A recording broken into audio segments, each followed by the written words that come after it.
मुन्दहासां स्फुरदिन्दीवदलोचनाभिरामाम् अरविन्दसमानसुन्दरास्याम् अरविन्दासनसुन्दरीमुपासे। ಶ್ರೀ ದಕ್ಷಿಣಾಮೂರ್ತಿ ಶ್ರೀ ಗೋಪಾಲಕೃಷ್ಣ ದೇವರ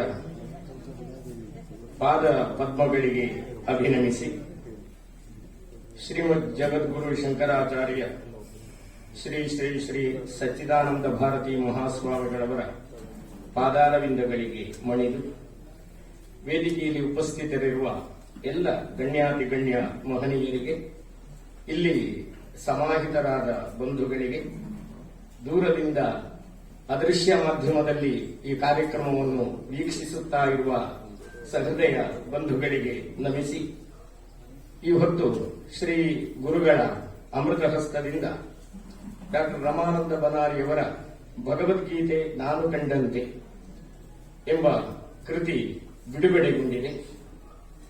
ಈ ಕೃತಿಯ ಒಂದು ಸೂಕ್ಷ್ಮ ಪರಿಚಯವನ್ನು ತಮ್ಮ ಮುಂದೆ ಇಡುವ ಒಂದು ಪ್ರಯತ್ನವನ್ನು ಮಾಡುತ್ತೇನೆ. ಭಗವದ್ಗೀತೆ ಎನ್ನುವ ಈ ಶಬ್ದ, ಇದನ್ನು ಕೇಳದೇ ಇರುವವರು ಇರುವುದಕ್ಕೆ ಸಾಧ್ಯ ಇಲ್ಲ. ಅಷ್ಟು ಪ್ರಸಿದ್ಧವಾದಂತಹ ಒಂದು ಗ್ರಂಥ, ಶ್ರೀಕೃಷ್ಣನ ಉಪದೇಶದಿಂದ ಅಲಂಕೃತವಾದಂತಹ, ಅರ್ಜುನನ ಪ್ರಶ್ನೆಗಳಿಂದ ಪರಿಭೂಷಿತವಾದಂತಹ, ಸಂಜಯನ ಉಪೋದ್ಘಾತ ಮತ್ತು ಉಪಸಂಹಾರಗಳಿಂದ ಕೂಡಿರುವಂತಹ ಕೃತಿ. ಅನುಷ್ಟುಪ್ ಛಂದಸ್ಸಿನಲ್ಲಿ ಅಧಿಕವಾದ ಶ್ಲೋಕಗಳನ್ನು ಒಳಗೊಂಡಿರುವಂತಹ ಕೃತಿ. ಈ ಕೃತಿ ಭಾರತೀಯ ಆರ್ಷ ಪರಂಪರೆಯಲ್ಲಿ, ಅದರಲ್ಲೂ ವೇದಾಂತ ಪರಂಪರೆಯಲ್ಲಿ ಅತ್ಯಂತ ಮಹತ್ವದ ಸ್ಥಾನವನ್ನು ಪಡೆದುಕೊಂಡಿದೆ.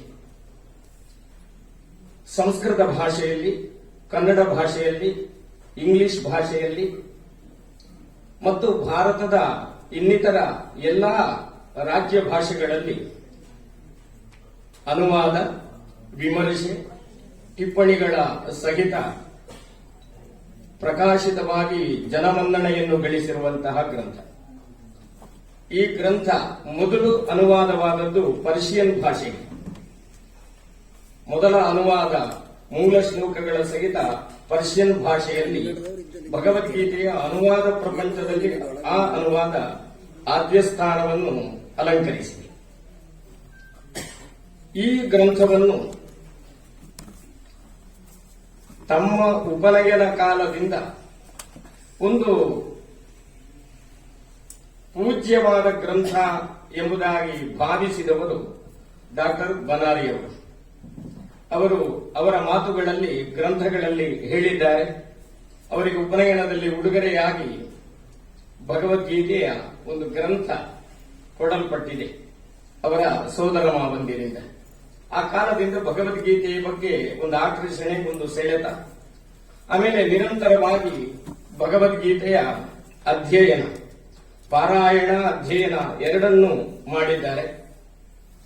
ತಮ್ಮ ಬಹುಮುಖವಾದ ಪ್ರತಿಭೆಯ ಹಿನ್ನೆಲೆಯಲ್ಲಿ ಭಗವದ್ಗೀತೆಯಿಂದ ಹೊರಗಡೆ ನಿಂತು ಒಬ್ಬ ಸಾಮಾನ್ಯ ವ್ಯಕ್ತಿ ಯಾವುದೇ ಪೂರ್ವಾಗ್ರಹಗಳಿಲ್ಲದೆ ಭಗವದ್ಗೀತೆಯನ್ನು ಹೇಗೆ ಅರ್ಥೈಸಿಕೊಳ್ಳಬಹುದು ಎಂಬುದನ್ನು ಈ ಗ್ರಂಥದಲ್ಲಿ ಅವರು ತೋರಿಸಿಕೊಟ್ಟಿದ್ದಾರೆ. ಅವರ ಗೀತೆಯ ಕುರಿತಾದ ಆಲೋಚನೆಯು ಬರಹ ರೂಪಕ್ಕೆ ಬಂದು ಈ ಗ್ರಂಥ ಸ್ವರೂಪವನ್ನು ಪಡ್ಕೊಂಡಿದೆ. ಅದರಲ್ಲಿ ಯಾವುದೇ ಪೂರ್ವಾಗ್ರಹಗಳಿಲ್ಲ, ಯಾವುದೇ ತರ್ಕ ಕುತರ್ಕಗಳಿಲ್ಲ, ಯಾವುದೇ ವೇದಾಂತದ ಅತ್ಯಂತ ಗಹನವಾದ ಜಿಜ್ಞಾಸೆಗಳಿಲ್ಲ. ಇದು ಸಾಮಾನ್ಯರಿಗೆ ಅತ್ಯಂತ ಅವಶ್ಯವಾದಂತಹ ಒಂದು ಸ್ಥಿತಿ. ವೇದಾಂತ ಶಾಸ್ತ್ರಕ್ಕೆ ಇಳಿದ್ರೆ ಅದನ್ನು ಅರ್ಥ ಮಾಡಿಕೊಳ್ಳುವುದಕ್ಕೆ ವೇದಾಂತ ಪ್ರಕ್ರಿಯೆಗಳು ಬೇಕು. ವೇದಾಂತದ ಪಾರಿಭಾಷಿಕ ಶಬ್ದಗಳ ಅರ್ಥಗಳು ಗೊತ್ತಿರಬೇಕು. ಒಟ್ಟು ವೇದಾಂತ, ಆ ಸಿದ್ಧಾಂತ, ಯಾವುದಾದ್ರೊಂದು ಸಿದ್ಧಾಂತ ಏನನ್ನು ಪ್ರತಿಪಾದಿಸುತ್ತದೆ ಎನ್ನುವ ಸಾಮಾನ್ಯ ತಿಳುವಳಿಕೆ ಬೇಕು. ಭಗವದ್ಗೀತೆಯನ್ನು ತಿಳ್ಕೊಳ್ಳಬೇಕಾದ್ರೆ ವೇದಾಂತದ ಪರಿಜ್ಞಾನದ ಅವಶ್ಯಕತೆ ಇಲ್ಲ. ಯಾಕೆ ಅಂದ್ರೆ ವೇದಾಂತವನ್ನು ತಿಳ್ಕೊಳ್ಳುವುದಕ್ಕೆ ಭಗವದ್ಗೀತೆ ಒಂದು ದ್ವಾರ. ಎಲ್ಲ ಅಧ್ಯಯನ ಪರಂಪರೆಯಲ್ಲೂ ಪ್ರಾಥಮಿಕ ಹಂತ, ಮಾಧ್ಯಮಿಕ ಹಂತ, ಆಮೇಲೆ ಉನ್ನತ ಹಂತ ಎನ್ನುವ ಹಂತಗಳಿವೆ. ಡಾಕ್ಟರ್ ರಮಾನಂದ ಬನಾರಿಯವರು ಗೀತೆಯನ್ನು ಓರ್ವ ವೈದ್ಯರಾಗಿ ಕಂಡಿದ್ದಾರೆ, ಮನೋವಿಜ್ಞಾನಿಯಾಗಿ ಕಂಡಿದ್ದಾರೆ. ಅದರ ಜೊತೆಗೆ ವೇದಾಂತದ ಯಾವ ಹಿನ್ನೆಲೆಗಳನ್ನು ಹತ್ತಿರಕ್ಕೆ ತರದೆ ಭಗವದ್ಗೀತೆಯನ್ನು ಕಂಡಿದ್ದಾರೆ. ಕೃಷ್ಣ ಆಧುನಿಕ ಮನೋವಿಜ್ಞಾನಿಗಳು ಒಪ್ಪಿರುವಂತೆ ಜಗತ್ತಿನ ಪ್ರಥಮ ಮನೋವಿಜ್ಞಾನಿ.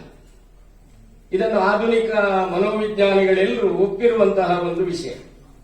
ಆ ಮನೋವಿಜ್ಞಾನವನ್ನು ಕೃಷ್ಣ ಭಗವದ್ಗೀತೆಯಲ್ಲಿ ಅರ್ಜುನನ ವಿಷಾದವನ್ನು ಪರಿಹರಿಸುವುದಕ್ಕೆ, ಅರ್ಜುನನಲ್ಲಿ ಯುದ್ಧೋತ್ಸಾಹವನ್ನು ಮೂಡಿಸುವುದಕ್ಕೆ ಹೇಗೆ ಬಳಸಿಕೊಂಡಿದ್ದಾನೆ ಎಂಬುದನ್ನು ವೈದ್ಯಕೀಯ ಮನೋವಿಜ್ಞಾನ ವೈದ್ಯಕೀಯ ಹಿನ್ನೆಲೆಯಲ್ಲಿ ಅವರು ವಿವರಿಸ್ತಾರೆ.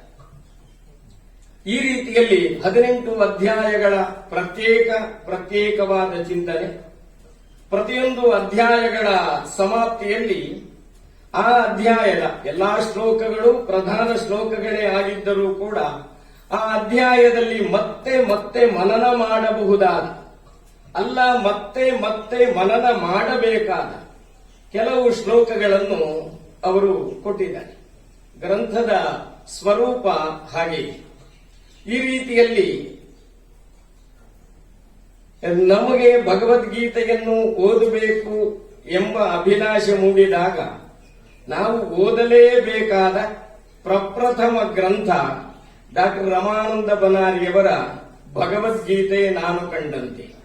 ಇದನ್ನು ಓದಿದ ಮೇಲೆಯೇ ಇನ್ನಿತರ ಗೀತೆಯ ಭಾಷ್ಯಗಳನ್ನು, ಗೀತೆಯ ಚಿಂತನೆಗಳನ್ನು ಓದುವುದಕ್ಕೆ ಸುಲಭವಾಗಿದೆ. ಕನ್ನಡದಲ್ಲಿ ಡಿವಿಜಿಯವರ ಜೀವನ ಧರ್ಮ ಯೋಗ ಇದೆ. ಅತ್ಯಂತ ವಿಸ್ತಾರವಾದ ಸೋದಾಹರಣ ಪೂರ್ವಕವಾದ ವಿವರಣೆ, ಪ್ರವಚನದ ಶೈಲಿಯಲ್ಲಿ ಭಗವದ್ಗೀತೆ ಇದೆ, ಅತ್ಯಂತ ಪ್ರಸಿದ್ಧವಾದದ್ದು. ಅನಂತರ ಶಂಕರರ, ಮಧ್ವರ, ರಾಮಾನುಜರ ಭಾಷ್ಯಗಳ ಕನ್ನಡ ಅನುವಾದ ಇದೆ. ಬೇಕಾದಷ್ಟು ಭಗವದ್ಗೀತೆಯ ಕನ್ನಡ ಪುಸ್ತಕಗಳಿವೆ. ಅದಲ್ಲದೆ ಭಗವದ್ಗೀತೆಯಲ್ಲಿ ಕಾವ್ಯ ರೂಪದಲ್ಲಿ ಭಗವದ್ಗೀತೆಯನ್ನು ಕನ್ನಡ ಸಾಹಿತ್ಯ ಕಂಡಿದೆ. ಧಾರವಾಡ ವಿಶ್ವವಿದ್ಯಾನಿಲಯದಿಂದ ಕನ್ನಡದಲ್ಲಿ ಛಂದೋಬದ್ಧವಾಗಿ ರಚಿತವಾದ ಭಗವದ್ಗೀತೆ ಗ್ರಂಥಗಳ ಒಂದು ಮಾಲೆಯೇ ಇದೆ. ಅದರಲ್ಲೊಂದು 8-10 ಪುಸ್ತಕಗಳು ಪ್ರಸಾರಾಂಗ, ಧಾರವಾಡ ಪ್ರಸಾರಾಂಗದಿಂದ ಪ್ರಕಾಶಿತವಾಗಿದೆ. ಕನ್ನಡದಲ್ಲಿ ಭಾಮಿನಿ ಷಟ್ಪದಿಯಲ್ಲಿ, ಸಾಂಗತ್ಯದಲ್ಲಿ, ಪಂದಗದ್ಯಗಳಲ್ಲಿ, ದ್ವಿಪದಿಗಳಲ್ಲಿ ಭಗವದ್ಗೀತೆಯನ್ನು ಬರೆದವರಿದ್ದಾರೆ. ಅದೆಲ್ಲವೂ ಆ ಪ್ರಸಾರಾಂಗದ ಮಾಲೆಯಲ್ಲಿ ದೊರೆಯುತ್ತದೆ. ಅದೇನಿದ್ರೂ ಕೂಡ ಭಗವದ್ಗೀತೆಯ ಕುರಿತಾಗಿ ಅತ್ಯಂತ ಸುಲಭವಾಗಿ, ಮನೋಜ್ಞವಾಗಿ ನಮಗೆ ತಿಳಿದುಕೊಳ್ಳಬೇಕು ಅಂತಂದ್ರೆ ಪ್ರಾಸಾದಿಕ ಮತ್ತು ಪ್ರಾಥಮಿಕ ಕೃತಿಯಾಗಿ ಭಗವದ್ಗೀತೆ ನಾನು ಕಂಡಂತೆ ಎಂಬ ಈ ಪುಸ್ತಕ ಪ್ರಥಮ ಸ್ಥಾನದಲ್ಲಿ ನಿಲ್ಲುತ್ತದೆ. ಶ್ರೀಮಠದ ದೀರ್ಘಕಾಲದ ಒಡನಾಟವನ್ನು, ಜಗದ್ಗುರು ಶ್ರೀ ಕೇಶವಾನಂದ ಭಾರತೀ ಮಹಾಸ್ವಾಮಿಗಳವರ ಪರಮಾನುಗ್ರಹವನ್ನು, ವರ್ತಮಾನ ಕಾಲದ ಪೀಠಾಧೀಶ್ವರರಾಗಿರುವ ಶ್ರೀ ಶ್ರೀ ಸಚ್ಚಿದಾನಂದ ಭಾರತೀ ಮಹಾಸ್ವಾಮಿಗಳವರ ಪೂರ್ವಾಗ್ರಹದ ಆತ್ಮೀಯತೆಯನ್ನು, ಸನ್ಯಾಸ ಗ್ರಹಣೋತ್ತರ ಕಾಲದಲ್ಲಿ ಅನುಗ್ರಹವನ್ನು ಪಡೆದಿರುವ ಡಾಕ್ಟರ್ ರಮಾನಂದ ಬನಾರಿಯವರು ಕಾಸರಗೋಡಿನ ಕನ್ನಡ ಸಾಹಿತ್ಯದಲ್ಲಿ ಒಂದು ಬೆಳ್ಳಿ ಚುಕ್ಕೆ ಇದ್ದ ಹಾಗೆ ಅನೇಕ ಕನ್ನಡ ಕೃತಿಗಳನ್ನು ಬರೆದಿದ್ದಾರೆ. ಪ್ರಬಂಧ ಸಂಕಲನಗಳನ್ನು ಬರೆದಿದ್ದಾರೆ, ಕವನ ಸಂಕಲನಗಳನ್ನು ಬರೆದಿದ್ದಾರೆ. ಅವರ ಕೃತಿ ಸಮೂಹದಲ್ಲಿ ಅತ್ಯಂತ ಶ್ರೇಷ್ಠವಾದ ಕೃತಿ ಭಗವದ್ಗೀತೆ ನಾನು ಕಂಡಂತೆ. ಈ ಕೃತಿಯನ್ನು ಎಲ್ಲರೂ ಕೊಂಡು ಅವರ ಈ ವೃದ್ಧಾಪ್ಯದಲ್ಲಿ ಅವರು ಮಾಡಿರುವಂತಹ ಸಾಧನೆಯನ್ನು ಪ್ರೋತ್ಸಾಹಿಸಬೇಕಾಗಿ ಎಲ್ಲರಲ್ಲೂ ವಿನಂತಿಸುತ್ತಾ, ವೇದಿಕೆಯ ಕಣ್ಣೀರಿಗೆ ಮತ್ತೊಮ್ಮೆ ತಲೆಬಾಗುತ್ತಾ, ಗುರುಗಳ ಪಾದಾರವಿಂದಗಳಿಗೆ ಕೊಡಮಡುತ್ತಾ ಮಾತನ್ನು ಮುಗಿಸ್ತೇನೆ.